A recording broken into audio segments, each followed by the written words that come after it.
नमस्कार विद्यार्थी मित्रांनो, स्वागत आहे तुमचं आजच्या नवीन व्हिडिओमध्ये। तर आज आपण 5 फेब्रुवारी 2025 च्या चालू घडामोडी पाहत आहोत। यामध्ये आपण एकूण खूप महत्त्वाचे 10 प्रश्न घेतलेले आहेत आणि तुम्हाला जर या व्हिडिओची पीडीएफ हवी असेल तर व्हिडिओच्या डिस्क्रिप्शन बॉक्समध्ये आपल्या टेलिग्राम चॅनलची लिंक आहे, तेथे तुम्हाला सर्व व्हिडिओच्या पीडीएफ अगदी फ्रीमध्ये मिळतील। तर मित्रांनो, थोडाही वेळ वाया न घालवता आपण या व्हिडिओला सुरुवात करूयात। तर या अगोदर आपण कालच्या चालू घडामोडी पाहून घेऊयात। तर कोणत्या माजी क्रिकेटपटूला भारतीय क्रिकेट नियामक मंडळ म्हणजेच बीसीसीआय द्वारे लाईफ टाइम अचीवमेंट अवॉर्ड देऊन गौरविण्यात आलेले आहे? तर सचिन तेंडुलकर यांना। यानंतर कोणत्या राज्य किंवा केंद्रशासित प्रदेशाने भांग लागवडीच्या पथदर्शी प्रकल्पाला मान्यता दिली? तर हिमाचल प्रदेश। यानंतर कोणत्या देशात भीक मागणे गुन्हा घोषित करण्यासाठी पुढाकार घेण्यात आला? तर पाकिस्तान या। यानंतर पुढील प्रश्न, पॉली उमरीगर पुरस्काराने कोणत्या खेळाडूला सन्मानित करण्यात आले? तर स्मृती मानधना व जसप्रीत बुमराह। यानंतर भारतात 4 नवीन रामसर साइट्स जोडल्यानंतर एकूण रामसर साइट्सची संख्या किती होते? तर 89 होत आहे। यानंतर आर्टिफिशियल इंटेलिजन्स म्हणजेच एआयच्या मदतीने बनवलेला भारतातील पहिला चित्रपट कोणता आहे? तर इराह हा आहे। यानंतर पुढील प्रश्न, अलीकडेच संयुक्त अरब अमिराती येथे पहिली रायसीना मध्य पूर्व परिषद आयोजित करण्यात आली होती, तर त्याचे प्रमुख पाहुणे कोण होते? तर एस जयशंकर हे।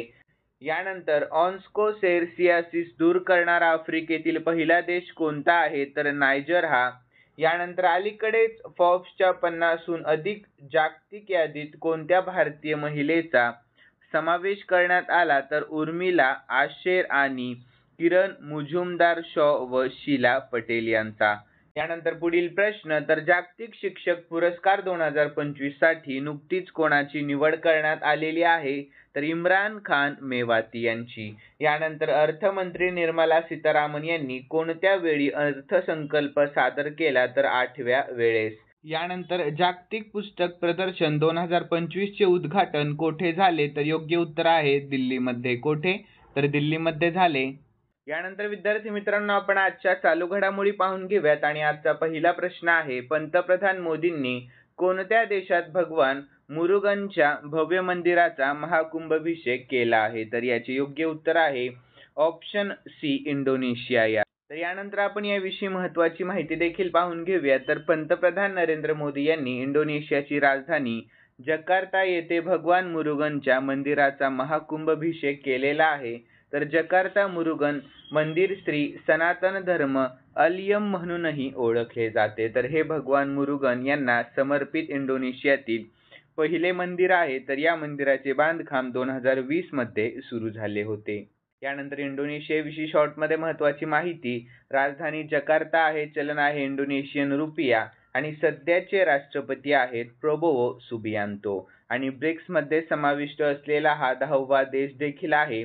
यानंतर मित्रांनो, 2025 प्रजासत्ताक दिन सोहळ्यामध्ये राष्ट्रपती प्रबोवो हे प्रमुख पाहुणे होते।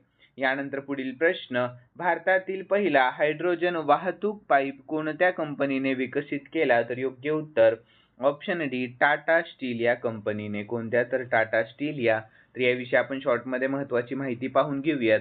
तर टाटा स्टील भारतातील आघाडीच्या पोलाद उत्पादक कंपन्यांपैकी एक आहे। तर हायड्रोजन वाहतुकीसाठी विशेषत डिझाईन केलेले हायड्रोजन अनुरूप पाईप्स विकसित केले आहेत, जे भारताच्या स्वच्छ ऊर्जेच्या संक्रमणामध्ये एक महत्त्वाचे पाऊल ठरू शकतात। यानंतर विद्यार्थी मित्रांनो, भारतातील प्रथम यावर आपण खूप महत्त्वाच्या काही चालू घडामोडी पाहून घेऊयात। तर एआयने बनवलेली देशातील पहिली हिंदी गायिका आहे माया आणि उबरने भारतातील पहिली जलवाहतूक सेवा कोठे सुरू केली? तर श्रीनगरमध्ये। यानंतर भारतातील पहिली नाईट सफारी कोठे बनवली जात आहे? तर लखनौमध्ये बनवली जात आहे। यानंतर भारतातील पहिल्या ग्रीन हायड्रोजन इंधन केंद्राचे उद्घाटन कोठे झाले? तर लेह लडाखमध्ये। यानंतर भारतातील पहिल्या स्वयंशक्तीवर चालणाऱ्या इंडोर एअर क्वालिटी मॉनिटरचे अनावरण करण्यात आले। तर त्याचे नाव काय आहे? तर पवना चित्र। यानंतर भारतातील पहिले सौर शहर आहे सांची। भारतातील पहिले पाणथळ शहर आहे उदयपूर। ठीक आहे, लक्षात ठेवा।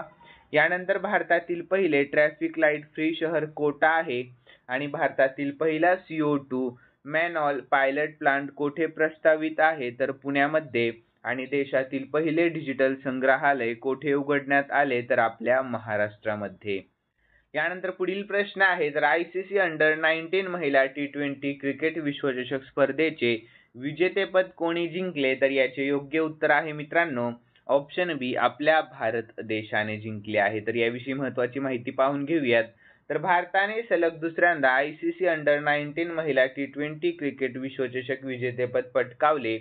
तर क्वालालंपूर येथे झालेल्या अंतिम सामन्यात भारताने दक्षिण आफ्रिकेचा 9 विकेट्स राखून पराभव केला। तर विशेष बाब म्हणजे या स्पर्धेत भारताने एकही सामना गमावला नाही आणि सर्व सामने जिंकून विजेतेपद पटकावणारा पहिला संघ ठरला आहे।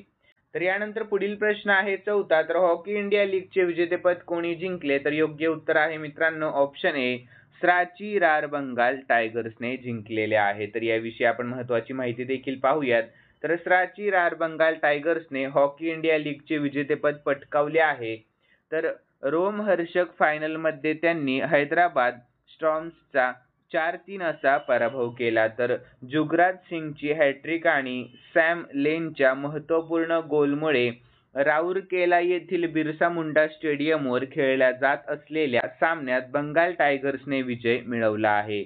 यानंतर पुढील प्रश्न टाटा स्टील मास्टर्स 2025 चे विजेतेपद कोणी जिंकले तर योग्य उत्तर आहे मित्रांनो ऑप्शन बी आर प्रज्ञानंदने। तर याविषयी महत्त्वाची माहिती पाहूयात।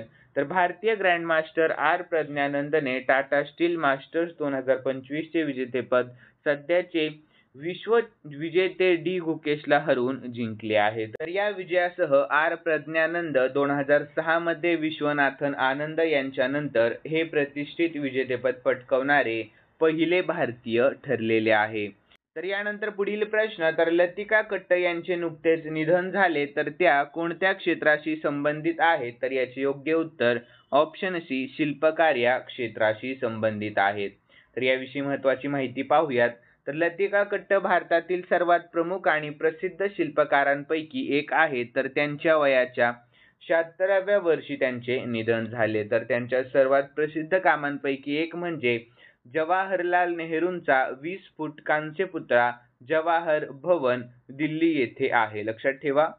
यानंतर पुढील प्रश्न तर 60 मीटर अडथळा शर्यतीमध्ये नवीन राष्ट्रीय विक्रम कोणी केला आहे तर याचे योग्य उत्तर ऑप्शन ए तेजस शिरसेने केला आहे। कोणी तर तेजस शिरसेने। तर याविषयी महत्त्वाची माहिती पाहूयात।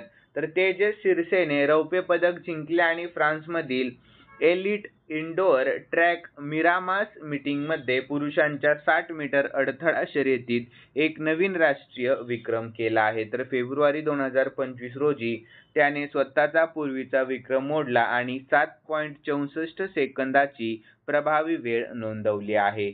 यानंतर पुढील प्रश्न भारताचे GST संकलन जानेवारी 2025 मध्ये किती लाख कोटींवर पोहोचले आहे तर याचे योग्य उत्तर ऑप्शन डी 1.96 लाख कोटीवर पोहोचले आहे। तर याविषयी महत्त्वाची माहिती पाहूयात। तर जानेवारी महिन्यात GSTच्या रूपात एकूण 1,95,000 कोटी रुपयांपेक्षा जास्त महसूल प्राप्त झाला। तर हे जानेवारी 2024 च्या तुलनेत 12.3% अधिक आहे। यानंतर GSTचा long form goods and service tax. यानंतर आपण GST विषयी शॉर्ट मध्ये महत्त्वाची माहिती पाहून घेऊयात मित्रांनो। महत्त्वाचे काही प्रश्न आहेत, लक्ष द्या प्रश्नांकडे। तर भारतात पहिल्यांदा GST कधी लागू करण्यात आली तर 1 जुलै 2017 मध्ये। यानंतर GST लागू करणारा जगातील पहिला देश कोणता आणि कधी ठरला तर फ्रान्स आणि कधी तर 1954 मध्ये ठरला। आणि GST विधेयक मंजूर करणारे भारतातील पहिले राज्य आसाम। GST कौन्सिलचे प्रमुख कोण आहेत तर निर्मला सीतारामन। यानंतर भारतातील GST चे मॉडेल कोणत्या देशातून घेतले तर कॅनडा देश। GST नोंदणी क्रमांकामध्ये किती अंक आहेत तर एकूण 15 अंक।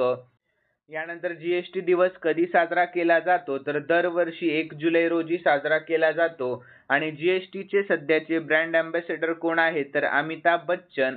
आणि GST कौन्सिलची स्थापना घटनेच्या कोणत्या कलमानुसार करण्यात आली तर कलम 279 ए नुसार, ठीक आहे, लक्षात ठेवा। यानंतर कोणत्या समितीने जीएसटी लागू करण्याची सूचना केली? तर विजय केळकर समितीने.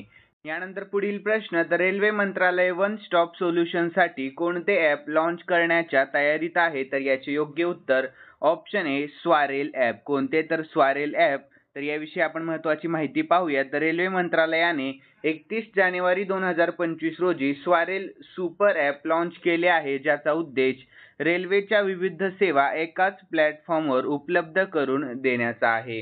तर त्याचा मुख्य उद्देश प्रवाशांसाठी वापरकर्ता अनुभव सुधारणे आणि विविध सेवा एकत्रित करून अनेक स्वातंत्र्य ॲप्सची आवश्यकता दूर करणे हा आहे. यानंतर 10वा प्रश्न, अलीकडेच खालीलपैकी कोणी आय स्पॉट पोर्टल सुरू केलेले आहे? तर याचे योग्य उत्तर ऑप्शन बी सेमीने. कोणी? तर सेमी. तर याविषयी महत्त्वाची माहिती, तर स्थापना झाली 12 एप्रिल 1992 मध्ये, मुख्यालय मुंबई आणि अध्यक्ष आहे माधबी पुरी भुज. यानंतर विद्यार्थी मित्रांनो, खालील प्रश्न मी स्पेशली तुमच्यासाठी ठेवलेला आहे आणि हा प्रश्न आपण कालच्या चालू घडामोडीमध्ये पाहिला होता. ज्यांनी कालचा व्हिडिओ पाहिलेला असेल त्यांना नक्कीच या प्रश्नाची उत्तर येईल अशी मी अपेक्षा करतो. तर अर्थमंत्री निर्मला सीतारामन यांनी कोणत्या वेळी अर्थसंकल्प सादर केला? तर याचे योग्य उत्तर तुम्हाला आपल्या कॉमेंट बॉक्समध्ये सांगण्याचा प्रयत्न करायचा आहे. आणि तुम्हाला आजचा व्हिडिओ आवडलेला असेल तर नक्कीच या व्हिडिओला लाईक करा आणि सबस्क्राईब करायला अजिबात विसरू नका. तर चला भेटूयात नवीन व्हिडिओमध्ये. धन्यवाद.